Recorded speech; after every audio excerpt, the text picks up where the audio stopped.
E aí, meus queridos, tudo bem? Eu sou o Prof. Clayton Reis e essa é a resolução de mais uma questão de eletromagnetismo que fala o seguinte. Na figura estão representados em escalas os campos, em escalas é importante, mas depois eu comento, os campos de indução magnética criados nos pontos P1 e P2 por um condutor reto muito longo e perpendicular ao plano de representação.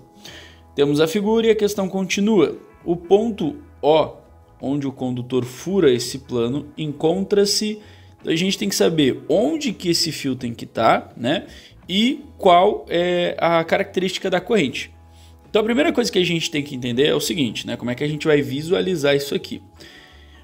A questão me diz que ele é perpendicular ao plano, né, que representa a figura. O que a gente tem que entender isso? Imagina o seguinte, imagina que a linha que eu estou fazendo aqui embaixo, essa linha azul, é a tela do teu celular, do teu computador, do teu tablet, ou a folha, né, onde tu está vendo essa questão. Então é onde tu está olhando essa questão, tá? Então essa linha representa esse plano.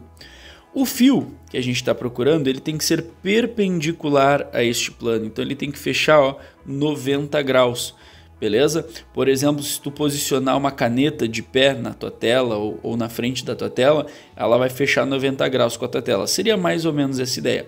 Como é que a gente representa um fio perpendicular a esse desenho, né? Normalmente a gente faz simplesmente um círculo. Esse círculo representa somente o cilindro, a parte circular do cilindro, né? Que é o fio. Como se a gente estivesse olhando de cima, como se a nossa visão, ó, fosse daqui, ó. A gente está olhando só o cilindro que representa esse fio. Óbvio que ficou meio estranho aqui o que eu fiz, mas eu acho que deu para vocês entenderem a ideia, né? A gente está olhando só o círculo que representa o cilindro desse fio. E aí a gente tem que descobrir onde que esse fio vai estar localizado. Como que eu vou descobrir isso aqui? Bom, a localização dele não é muito difícil, tá? Por quê? Ele tem que ficar aqui à esquerda de P1. Soro, como é que tu já descobriu isso? Tu percebe que nós temos aqui, ó, dois vetores, indução B1 e B2, e os dois são criados pelo mesmo fio, conforme a questão diz, né? Criados nos pontos P1 e P2 por um condutor. Então esses pontos são criados pelo mesmo fio. E o detalhe é que o P1 ele tem um vetor indução aqui, ó, que é maior, consideravelmente maior, que até está sendo chamado de B1, né? Do que o ponto P2. No ponto P2 nós temos um outro campo, né, de outra intensidade aqui, e a gente consegue ver que o vetor indução aqui, que eles chamam de B2, né, ele é menor. Então como, né, o vetor B1 ele é maior que o vetor B2, a gente pode dizer que B1 está mais próximo da fonte, né, o campo é mais intenso onde mais, né, está mais próximo. Tanto é que se a gente pegar a equação, né, do fio retilíneo, como é que a gente calcula? Ó, deixa eu botar de azul aqui para vocês. Campo magnético criado por um fio, ele depende da constante de permeabilidade magnética, da corrente, inversamente proporcional a 2π vezes a distância. Então o campo tem uma relação inversa com a distância, né? Campo e distância tem uma relação inversa. O que isso significa para a gente? Significa que quanto maior a distância, menor o campo e vice-versa, né? Se a gente tiver uma distância alta, teremos um campo mais baixo. Se a distância do fio for menor,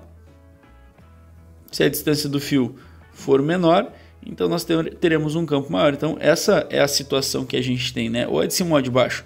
Como a gente está vendo que B1 é maior que B2, como eu já falei ali, o que dá para deduzir? Dá para deduzir então que a distância D1 tem que ser menor que a distância D2.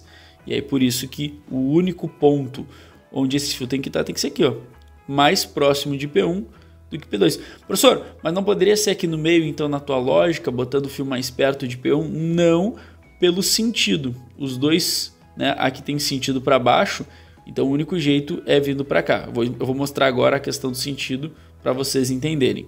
Para entender então por que os vetores são para baixo, né, e por que o fio tem que estar na esquerda, a gente vai utilizar uma coisa chamada regra da mão direita, e eu já deixei um desenho pronto ali para a gente entender como é que ela funciona, né?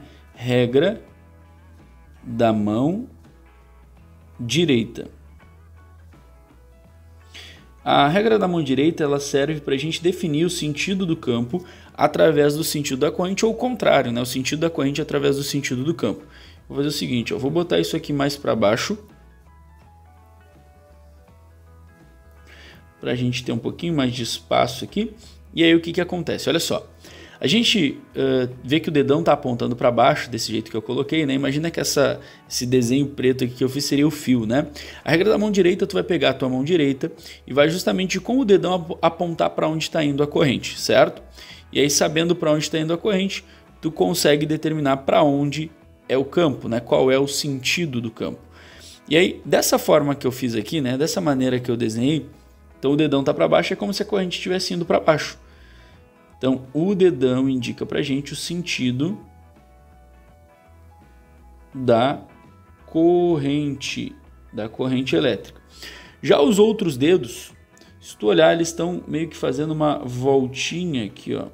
Esses outros dedos, eles estão indicando um sentido de giro ao redor do fio, e esse sentido de giro seria a representação do sentido do campo, tá? Então, essas linhas aqui, os outros dedos, no caso, né, eles vão me mostrar o sentido do campo magnético. Sentido do campo magnético. E aí eu consigo determinar dessa maneira, beleza? Como que a gente vai aplicar a regra da mão direita nesse caso, né? Porque nesse caso o nosso fio ele está perpendicular. Então, o que tu faria, né? Vamos voltar para aquele desenho que eu fiz ali no cantinho de baixo, só para a gente entender, ó. Aquele é o fio, né? Como eu falei, e tu teria que representar tu segurando o fio mais ou menos dessa forma aqui. Eu não sei se dá para entender direitinho, é uma representação de mão, ó. Tá aqui o nosso dedão apontando na direção da tela, tá? Na direção da tela. Lembra que essa parte que eu fiz de azul seria a tela do teu celular, a folha, né, a tela do teu computador, a tela do teu tablet, a gente está analisando isso, e aí a gente consegue verificar qual é o sentido do campo ao redor disso, né? Então o sentido do campo, só para deixar claro, ó, ele vai seguir o sentido dos dedos ao redor desse fio. Então tu vai posicionar o teu dedão exatamente na direção dessa bolinha aqui onde tu está vendo na tela, né? E tu vai verificar que o sentido do campo ao redor dessa bolinha vai ficar dessa forma, né? O sentido horário, ou seja, toda a parte direita aqui, ó, o campo ele tem que ter um sentido para baixo, ó. Lembra que o campo ele é sempre perpendicular, sempre tangente, né, no caso, às linhas de indução. Então a gente vai ter as linhas ali em toda essa extensão. Mesmo as linhas sendo curvas, né, sendo círculos, o vetor ele sempre vai ser tangente, ele sempre vai apontar numa única direção, no caso aqui para baixo. Mas essa é a ideia, como eles estão apontando para baixo, naquele ponto onde o campo está passando, tem que dar essa tendência aí a empurrar para baixo. Então, só para deixar claro, né, a representação da simbologia de entrando, né, é um xizinho, geralmente a gente utiliza esse símbolo aqui para representar entrando. Então a corrente precisa estar entrando no plano dessa página. Uma outra forma de ver seria, né, uma ideia para te imaginar isso que eu estou explicando de uma forma melhor, como se tu estivesse olhando essa situação que eu desenhei de cima, como se teu olho estivesse olhando isso aqui de cima.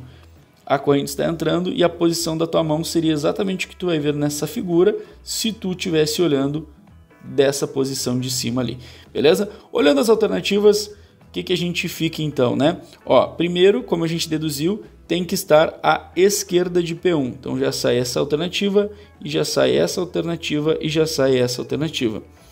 À esquerda de P1 e a corrente tem que estar entrando no plano da página, ou a corrente tem que estar saindo do plano da página. Ela tem que estar entrando, né? O nosso dedão, quando a gente utilizar a regra da mão direita, vai estar apontando para a página, na direção da página. Resposta certa, alternativa A. Então, espero que vocês tenham entendido, espero que vocês tenham gostado. Muito obrigado por assistirem até aqui. Fiquem ligados aí nas próximas resoluções. Era isso, bons estudos para vocês e tchau, tchau.